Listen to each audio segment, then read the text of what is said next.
नमस्कार. प्रत्येकाला यश हवं असतं आणि रंग यशाचे या यूट्यूबवरील मालिकेमध्ये आज आपण भेटणार आहोत गिरिजा ओक यांना, ज्या स्वतः एक प्रसिद्ध अभिनेत्री आहेत. नमस्कार. नमस्कार. एकंदरीत आपण आज यश या विषयावर बोलणार आहोत. तर तुमची नेमकी यशाची व्याख्या काय? यशाची अशी एक व्याख्या नसते असं मला वाटतं. ते खूप व्यक्तिसापेक्ष असतं, कारण एखाद्याचं यश बघून आपल्याला असं वाटतं की आपण इथे पोचायला हवं आहे, किंवा त्या माणसाला असं वाटत असतं अजून कुठेतरी पोचायला हवं आहे. तर हे खूप रिलेटिव्ह असतं, व्यक्तिसापेक्ष असतं. मी ज्यांना यशस्वी वाटते त्यांच्या आयुष्याबद्दल काहीतरी मला वाटण्याजोगं वाटतं. तर हे असं फार रिलेटिव्ह असतं असं मला वाटतं.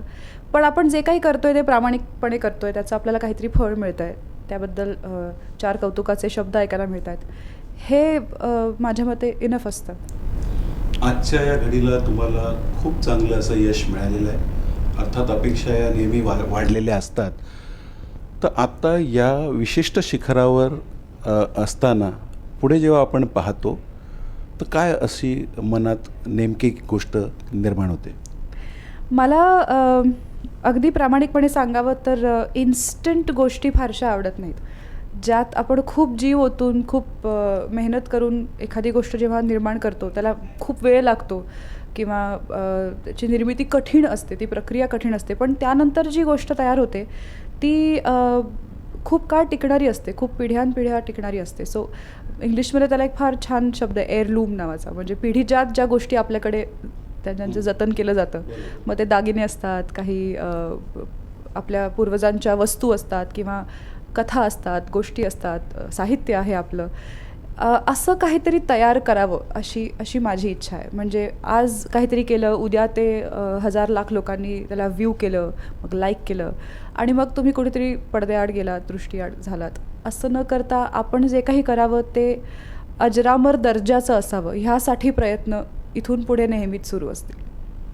काळानुरूप आपल्या अपेक्षा बदलत जात असतात आणि the world is fast changing with a fast pace. So या बदलत्या जगामध्ये वडिलांच्या माध्यमातून आज तुमच्या या अभिनय जगात कसे काय झाले? वडिलांनी मला एक फार इंटरेस्टिंग गोष्ट शिकवली, ती म्हणजे नाही म्हणायला शिकवलं. एखादी गोष्ट जर आपल्याला पटत नसेल, आवडत नसेल, तर नवीन कलाकारांना पटकन नाही म्हणवत नाही, आणि मग मनाविरुद्ध घडलेल्या गोष्टी नंतर त्रास देतात. तर त्यांनी मला शांतपणे, अत्यंत पोलाइटली, लोकांना आवडत नसल्यास, पटत नसल्यास नाही म्हणायला हे शिकवलं. दुसरी गोष्ट त्यांनी माझ्यासाठी केली ती अशी की त्यांनी कुठेही माझी शिफारस केली नाही, किंवा कुठेही माझं नाव सुचवलं नाही. कुठल्याही पद्धतीने मला आपल्या मित्रमैत्रिणींकडे, जे प्रोड्युसर्स आहेत, डिरेक्टर्स आहेत, लेखक आहेत, त्यांच्याकडे पिच केलं नाही, आणि कधीही या बाबतीत माझी अशी मदत केली नाही. म्हणजे मी त्यांना काही विचारलं किंवा त्यांच्याकडनं काही जाणून घ्यायचा प्रयत्न केला तर त्यांनी मला नाही कधीच म्हटलं नाही. पण असा माझा हात धरून त्यांनी काहीच मिळवून दिलं नाही मला. मग त्याच्यासाठीचं खूप छान कारण मला सुरुवातीपासूनच समजावून दिलेलं होतं. त्यांनी मला पहिल्याच फिल्मच्या दरम्यान असं सांगितलं होतं की आज तुला कदाचित मी 4 ठिकाणी नेऊन आणीन आणि 4 कामं मिळतीलही, पण 50 वर्षांनंतर जेव्हा तू तुझ्या कारकिर्दीकडे बघशील तेव्हा तुला हे नेहमीच वाटत राहील की हे खरं तर वडिलांनी घडवून दिलं आहे, हे मी स्वकष्टाने नाही केलं आहे. तेव्हा तुला समाधान मिळणार नाही, आणि तेव्हाचं समाधान फार महत्त्वाचं असतं. त्या आयुष्याच्या त्या टप्प्याला मिळणारं समाधान, की हे आपण जे काही केलं ते स्वकष्टाने केलं, ह्याचं समाधान फार मोठं असतं. तर ते समाधान मी तुला गिफ्ट करेन 4 फिल्म्सपेक्षा, असं त्यांचं सुरुवातीपासूनचं अगदी प्रामाणिक आणि क्लिअर मत होतं, जे मला तेव्हा पटलं. आणि आता त्याचा प्रत्येक वेळेला येत जातो. जसं मी काम स्वतःच्या कष्टाने मिळवते, मग ते करते, तेव्हा मला सतत हे आठवतं की ह्यात जे समाधान मिळतं ते कदाचित मला त्यांनी 4 ठिकाणी नेलं असतं तर मिळालं नसतं. अखिल, हे जे व्यवस्थापन असतं किंवा ॲडजस्टमेंट असते, हे आयुष्यातल्या उतार चढावांमध्ये किती उपयोगी पडते, किंवा त्याप्रमाणे पूर्णपणे झोकून द्यावं लागतं? मी बायोटेक्नॉलॉजी शिकले आहे, पण मी शिक्षण हे माझ्यासाठी फारच महत्त्वाचं असतं. तो जर तुमचा प्रश्न असला तर मी आयुष्यभर काहीतरी शिकतच आले. आत्ताही मी नवीन गोष्टी शिकत असते.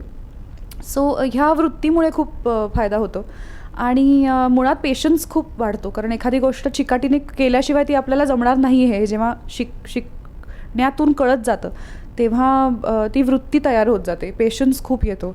म्हणजे पहिलाच प्रयोग उत्तम होईल असं नाही. ते नाटक मुरायला कदाचित 100 प्रयोग जातील. ह्याची कल्पना असते, ह्याची तयारी असते. त्यामुळे त्या दृष्टीने एखाद्या गोष्टीला वेळ देण्याची इच्छा असते, तयारी असते, कुवत असते.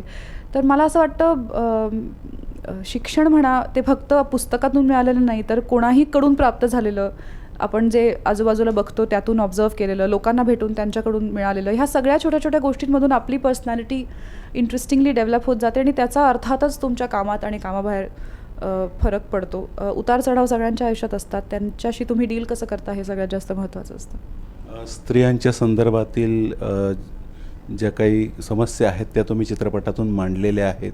आजही तुम्ही वेगवेगळ्या भूमिकांमधून आहात. एक मुलगी आहे, पत्नी आहात आणि त्याचबरोबर वर्क लाईफ बॅलन्स साधावा लागतो. तर हे एकंदरीत जो बॅलन्स आहे वर्क लाईफ बॅलन्सचा, हा साधायला कसा जमतो तुम्हाला? माझी सिच्युएशन फारच छान आहे. माझं सगळं कुटुंब सासरकडचं ह्याच क्षेत्रातलं आहे. त्यामुळे प्रत्येकाला बसून रात्री 2 का वाजले आणि उशीर का झाला आणि शिफ्ट अशी कशी रात्रीची शिफ्ट, हे काही समजावं लागत नाही. ते त्याच प्रोफेशनमध्ये असल्यामुळे त्यांना ते सगळं माहीत असतं. कामाचं स्ट्रक्चर, कामाची रिक्वायरमेंट, त्याचा येणारा ताण, त्याचं येणारं प्रेशर, नवीन नाटक आहे मग त्याच्या आधीच्या काळच्या रिहर्सलचा स्ट्रेस, हे सगळं माझ्या घरातल्यांना अगदी जवळून माहिती आहे. त्यामुळे पूर्ण सपोर्ट आहे.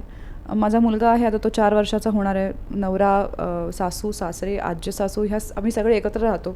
त्यामुळे कशाचाच कोणावरच ताण पडत नाही. सगळी कामं वाटून घेतलेली असतात. सगळे समजुतीने ह्या गोष्टी करतात. कारण एकतर पूर्ण कल्पना आहे एकमेकांच्या कामाबद्दलची आणि आदर आहे एकमेकांच्या कामाचा. सो थोडे कष्ट असतातच, कारण शेवटी काही म्हटलं तरी आपलं मूल, आपली जबाबदारी, आपलं काम, आपलं घर, आपला संसार, ह्याच्या सगळ्या गोष्टींना, या सगळ्या आघाड्यांवर आपण चांगल्या पद्धतीने काम करतोय की नाही ह्याचा एक स्ट्रेस असतोच प्रत्येक स्त्रीला, पुरुषालाही. तर तो असतोच. कधीतरी मुलाबरोबर कमी वेळ घालवता येतो तर मला त्याचा गिल्ट येतो. मग कधीतरी मुलाबरोबर 4-5 दिवस एकत्र घालवले आणि काम काहीच होत नाही आहे असं वाटलं तर कामाचा गिल्ट येतो. सो सगळ्या गोष्टींचा थोडं स्ट्रेस असतोच प्रत्येकावर. आणि ह्या स्ट्रेसमुळेच आय थिंक मी माझ्या ऑप्टिममला, म्हणजे माझ्या कार्यक्षमतेला पूर्ण काम करू शकते. हा स्ट्रेस जर नसला, हा ठीक आहे नाही तर नाही, असं जर माझा ॲटिट्यूड झाला तर कदाचित मी माझ्या फुलेस्ट कॅपॅसिटीपर्यंत काम नाही करू शकणार. आत्ता मी बेडवर बसले की आडवी टेकाच्या आधी झोपलेली असते. इतकी दमून जर मी झोपते रोज, तर मला असं वाटतं की मी I am using my entire capacity and that's the best. अन्यथा कॉम्प्लेसन्सी येईल असं वाटतं तुम्हाला?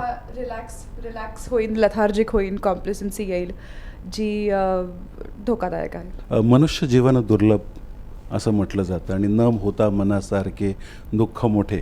सो बऱ्याच वेळेला आपल्या मनासारख्या गोष्टी घडतात, मनासारख्या गोष्टी घडत नाही.